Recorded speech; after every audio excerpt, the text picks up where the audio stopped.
தமிழக அரசின் உத்தரவுப்படி கோடை வெயிலின் தாக்கத்திலிருந்து டிராஃபிக் போலீசாரை பாதுகாக்க தொப்பி மற்றும் நீர்மோர் ஆகவே இன்று வழங்கப்பட்டது. மேலும் சிஎஸ்ஆர் மூலமாக கூலிங் கிளாஸும் இன்று கோவை மாநகரத்தில் 20 பேருக்கு வழங்கப்பட்டது. மேலும் இது அனைத்து டிராஃபிக் போலீஸுக்கும் வழங்கப்படும். சோலார் கேப் வந்து ஏர் சர்க்குலேஷன் உங்களுக்கு உள்ள ஏற்படுத்திட்டு இருக்கும். அதனால வந்து இந்த வேர்வை இருக்கிறது, தலை ரொம்ப ஈரமாகி போய் இதாகிறது, அது கொஞ்சம் ப்ரிவென்ட் பண்ணப்படும். ஏர் சர்க்குலேஷன் அது நிறைய கிடைக்கும். சார் டோட்டல் எத்தனை பேருக்கு கொடுத்துருக்கோம்? இன்னைக்கு 20 பேர் கொடுத்துருக்கோம். பட் இது 230 இப்போ டிராஃபிக் போலீஸ் இருக்காங்க, 230 பேருக்கு இன்றைக்கே கொடுத்துருக்கோம். டெய்லி அங்கங்கே ஸ்பாட்டில் கொடுத்துருவாங்க. அது ஃபண்டு வந்துடுச்சு, அந்த ஃபண்டில் அங்கங்கே ஸ்பாட்டில் கொடுத்துருவாங்க. இது இன்னைக்கு ஜஸ்ட் இன்ட்ரோடக்ஷன் மாதிரி இன்னைக்கு பண்ணுறோம்.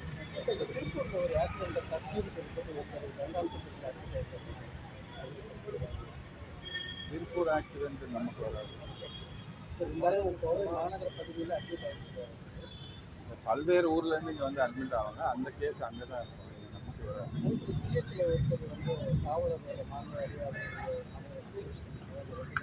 அதுவுமே வந்து கேஸ் லிமிட் பார்த்தீங்கன்னா மதுக்கரை லிமிட், ரூரல் நம்ம லிமிட் வராது. அது சம்மந்தப்பட்ட விஷயங்கள் எல்லாமே மதுக்கரை லிமிட். அவங்க பாய்சன் அட்மினிஸ்டர் பண்ணி சாப்பிட்டதுனால ஜிஹெச்சில் வந்து இருக்காங்க. எல்லாமே கட்டுப்படுத்திருக்கு. நீங்களே பார்த்துட்டு இருக்கீங்க எவ்வளோ கஞ்சா சீசர் இருக்குது, எவ்வளோ மெத்து சீசர் இருக்குது, சப்ஸ்டன்ஸை வந்து சீசர் இருக்குது. அது மாதிரி விழிப்புணர்வும் வந்து நீங்களும் பார்த்துருப்பீங்க. நம்ம ராமகிருஷ்ணா காலேஜில் எல்லாம் நம்ம மீம்ஸ் காம்படிஷன்லாம் வச்சுருக்கோம். அது மாதிரி எல்லாருமே வந்து ஆஃபீஸர்ஸ் எல்லாமே போய் எல்லா காலேஜஸும் போய் அவேர்னஸ் பண்ணிகிட்ருக்கோம்.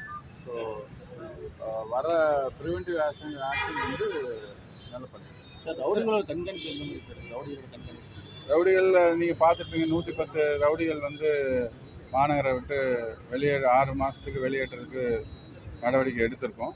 அது இல்லாத அதில் தப்பு பண்ணவங்க திருப்பி வந்தவங்களையும் ஒரு 10 பேர் நாங்கள் கேஸ் போட்டு ரிமாண்ட் பண்ணியிருக்கோம். குண்டாஸ் மூலியமாகவும் ரவுடிகள் வந்து கட்டுப்படுத்தப்பட்டுள்ளனர். அவர்கள் நடவடிக்கையை தொடர்ந்து கண்காணிச்சுட்டு இருக்கோம். கிரைம் வந்து குறைஞ்சிருக்கு. லாஸ்ட் இயர் 178 இருந்தது, இந்த வருஷம் 128 கிரைம்ஸாக ஆகிருக்கு. இன்னும் கொஞ்சம் ஒரு 2 months ஆனால் இன்னும் கம்ப்ளீட் பிக்சர் தெரியும். ஆஸ் ஆஃப் நவ் தெரியுது. பட் இன்னும் ஒரு 2 months கழிச்சா தான் எதுவுமே ஸ்டாண்டர்டைஸாக சொல்லணும். Sir thank you.